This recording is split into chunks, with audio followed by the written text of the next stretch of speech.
Pride and Prejudice by Jane Austen, Chapter 10. The day passed much as the day before had done. Mrs. Hurst and Miss Bingley had spent some hours of the morning with the invalid, who continued, though slowly, to mend. And in the evening Elizabeth joined their party in the drawing-room. The loo table, however, did not appear. Mr. Darcy was writing, and Miss Bingley, seated near him, was watching the progress of his letter, and repeatedly calling off his attention by messages to his sister. Mr. Hurst and Mr. Bingley were at piquet, and Mrs. Hurst was observing their game. Elizabeth took up some needlework, and was sufficiently amused in attending to what passed between Darcy and his companion. The perpetual commendations of the lady, either on his handwriting, or on the evenness of his lines, or on the length of his letter, with the perfect unconcern with which her praises were received, formed a curious dialogue, and was exactly in unison with her opinion of each. How delighted Miss Darcy will be to receive such a letter! He made no answer. You write uncommonly fast. You are mistaken, I write rather slowly. How many letters you must have occasion to write in the course of the year! Letters of business too! How odious I should think them! It is fortunate then that they fall to my lot instead of to yours. Pray tell your sister that I long to see her. I have already told her once by your desire. I am afraid you do not like your pen. Let me mend it for you. I mend pens remarkably well. Thank you, but I always mend my own. How can you contrive to write so even? He was silent. Tell your sister I am delighted to hear of her improvement on the harp, and pray let her know that I am quite in raptures with her beautiful little design for a table, and I think it infinitely superior to Miss Grantley's.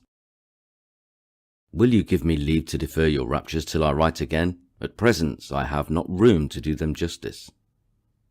Oh, it is of no consequence. I shall see her in January.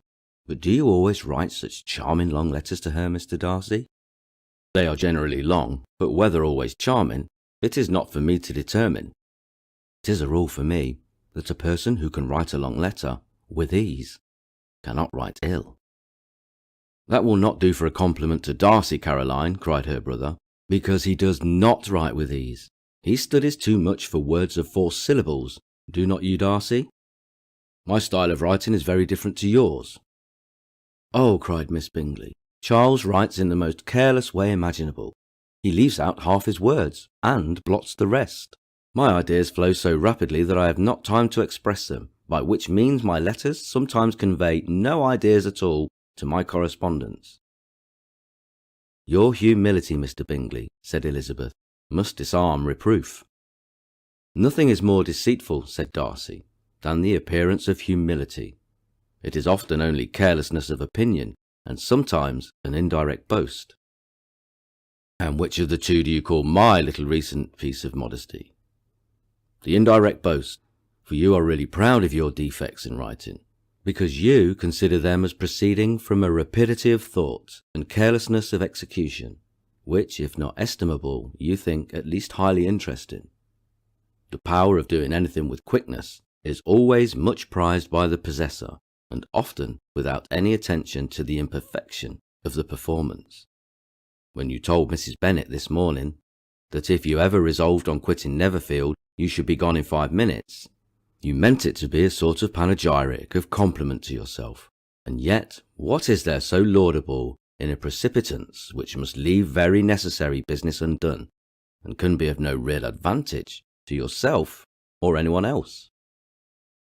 Nay, cried Bingley, this is too much. To remember at night all the foolish things that were said in the morning, and yet, upon my honour, I believed what I said of myself to be true, and I believe it at this moment. At least, therefore, I did not assume the character of needless precipitance, merely to show off before the ladies. I dare say you believed it, but I am by no means convinced that you would be gone with such celerity. Your conduct would be quite as dependent on chance as that of any man I know, and if, as you were mounting your horse, a friend were to say, Bingley, you had better stay till next week, you would probably do it. You would probably not go, and, at another word, might stay a month. You have only proved by this, cried Elizabeth, that Mr. Bingley did not do justice to his own disposition. You have shown him off now much more than he did himself. I am exceedingly gratified, said Bingley, by your converting what my friend says into a compliment on the sweetness of my temper.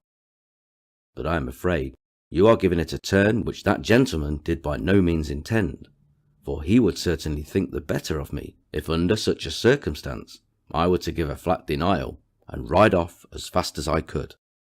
Would Mr. Darcy, then, consider the rashness of your original intention as atoned for by your obstinacy in adhering to it? On my word, I cannot exactly explain the matter. Darcy must speak for himself.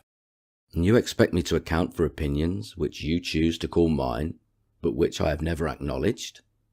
Allowing the case, however, to stand according to your representation, you must remember, Miss Bennet, that the friend who is supposed to desire his return to the house, and the delay of his plan, has merely desired it, asked it without offering one argument in favour of its propriety.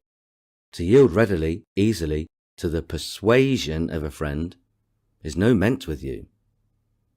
To yield without conviction is no compliment to the understanding of either. You appear to me, Mr. Darcy, to allow nothing for the influence of friendship and affection. A regard for the requester would often make one readily yield to a request, without waiting for arguments to reason one upon it. I am not particularly speaking of such a case as you have supposed about Mr. Bingley. We may as well wait, perhaps, till the circumstance occurs, before we discuss the discretion of his behaviour thereupon. But in general and ordinary cases between friend and friend, where one of them is desired by the other to change a resolution of no very great moment, should you think ill of that person for complying with the desire, without waiting to be argued into it? Will it not be advisable, before we proceed on this subject, to arrange with rather more precision the degree of importance which is to appertain to this request, as well as the degree of intimacy subsisting between the parties? By all means, cried Bingley, let us hear all the particulars, not forgetting their comparative height and size, for that will have more weight in the argument, Miss Bennet, than you may be aware of. I assure that if Darcy were not such a great tall fellow in comparison with myself, I should not pay him half so much deference.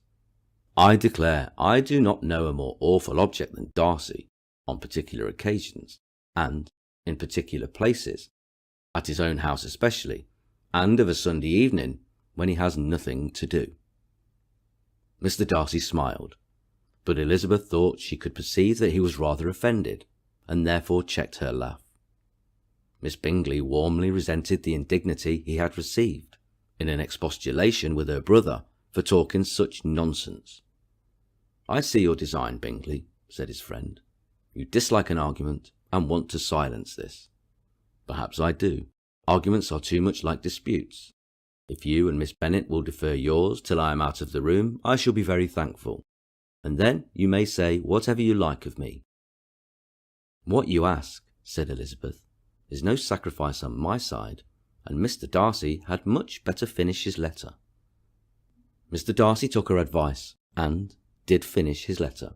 When that business was over, he applied to Miss Bingley and Elizabeth for the indulgence of some music. Miss Bingley moved with alacrity to the pianoforte, and, after a polite request that Elizabeth would lead the way, which the other as politely and more earnestly negatived, she seated herself. Mrs. Hurst sang with her sister, and while they were thus employed, Elizabeth could not help observing, as she turned over some music books that lay on the instrument, how frequently Mr. Darcy's eyes were fixed on her. She hardly knew how to suppose that she could be an object of admiration to so great a man, and yet that he should look at her because he disliked her was still more strange. She could only imagine, however, at last, that she drew his notice because there was a something about her more wrong and reprehensible, according to his ideas of right, than in any other person present. The supposition did not pain her. She liked him too little to care for his approbation. After playing some Italian songs, Miss Bingley varied the charm by a lively Scotch air, and soon afterwards Mr. Darcy, drawing near Elizabeth, said to her, "Do not you feel a great inclination, Miss Bennet, to seize such an opportunity of dancing a reel?" She smiled but made no answer. He repeated the question, with some surprise at her silence. "Oh," said she, "I heard you before, but I could not immediately determine what to say in reply. You wanted me, I know, to say yes, that you might have the pleasure of despising my taste. But I also delight in overthrowing those kinds of schemes, and cheating a person of their premeditated contempt. I have therefore made up my mind to tell you that I do not want to dance a reel at all, and now despise me if you dare." "Indeed, I do not dare." Elizabeth, having rather expected to affront him, was amazed at his gallantry. But there was a mixture of sweetness and archness in her manner which made it difficult for her to affront anybody, and Darcy had never been so bewitched by any woman as he was by her. He really believed that were it not for the inferiority of her connections, he should be in some danger. Miss Bingley saw, or suspected enough to be jealous, and her great anxiety for the recovery of her dear friend Jane received some assistance from her desire of getting rid of Elizabeth. She often tried to provoke Darcy into disliking her guest by talking of their supposed marriage and planning his happiness in such an alliance.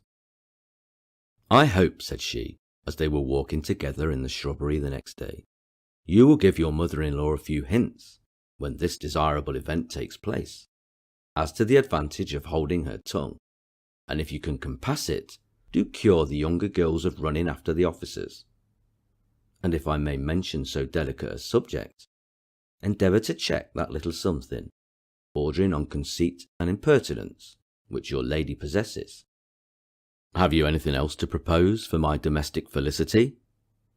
"Oh yes, do let the portraits of your uncle and Aunt Phillips be placed in the gallery at Pemberley.